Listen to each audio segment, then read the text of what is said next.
Okay, before we can talk much about the concept, we need to talk about the rod and some lingo, okay? So first of all, this is the reel seat right here, the reel seat and the grip, okay? This is the trigger, okay? Also known as the casting trigger. You can see we've got on the bottom of the rod right there, the casting trigger. Here's the split grip back here. Of course, this is the blank, and this is, of course, the stripper guide. The stripper guide is the closest guide to the reel, and it becomes a gauge for some other things that we do.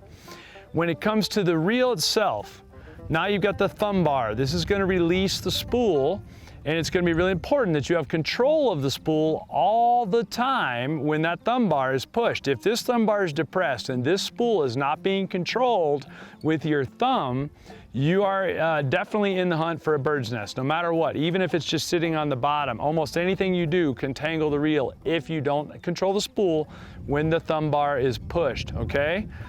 On this side of the reel, you've got a high-speed adjustment that will adjust your casting when you make a big throw in the air and the lure's got a ton of speed. This side will control it. There's another control on the handle side of the reel that you can see right here. That control is going to be the overall magnetic control to the whole spool. That's what will control the whole spool at any speed by which it's turning. And that's going to be important as well. We're going to use a combination of those two to make controllability of this reel right here. And then, of course, you got the line winder in front, which you guys I know can't see, but it goes back and forth and makes sure that the line stays nice and level on your spool. Those are the fundamentals of casting tackle. From there, how you choose it, we'll talk about in more detail, but it's not relevant what the gear ratio is or any of the rest of the stuff. The casting strokes are all the same. So this is the Revo EXD latest and greatest. If you notice, it's got a min and max thing on the side right here, and this little dial clicks around.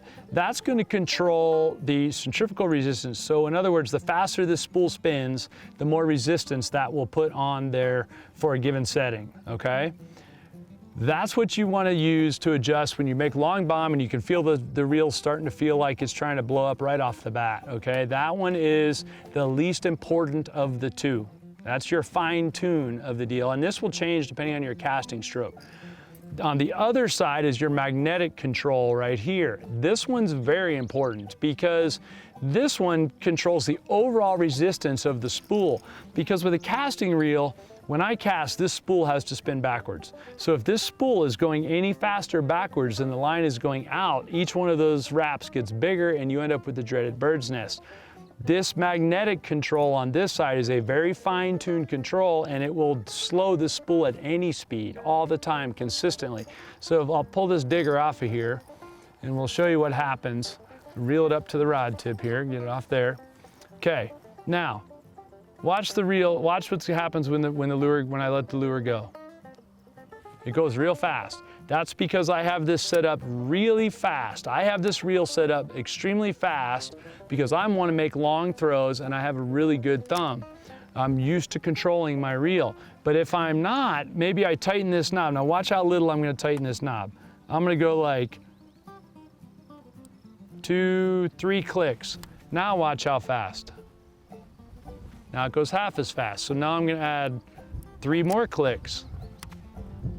Now it goes even slower. Okay, guys?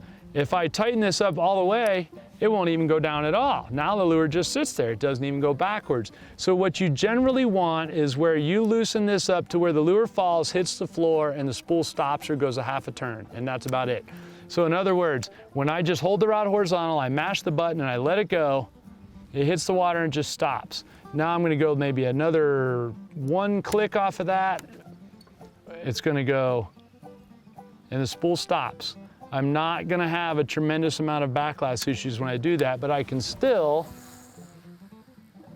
make a long throw, and that's at least a 40-yard throw from a sitting position with no effort with the Revo EXD. The controlling of this and this together are what really is going to make a big difference for you. If you continually tighten the high speed and the low speed sides of the braking systems on any reel, and all manufacturers have different names for them, but if you try to control the spool at all times with one of these two instead of your thumb, you're going to have to force the issue. You're going to have to cast a lot harder. you're going to have to then also start playing, because your casts are all going to hook to the inside, every one of them, like a golf swing. Every cast you throw is going to hook to whatever side you favor. So for me, all my casts are going to go left because I'm a right-handed caster. If you cast left-handed, they're going to go the other way. You really need to put the tape on the spool, set this to where it falls like I showed you a minute ago, and set this one in somewhere in the middle of its range, and start from there as you start learning what's going on.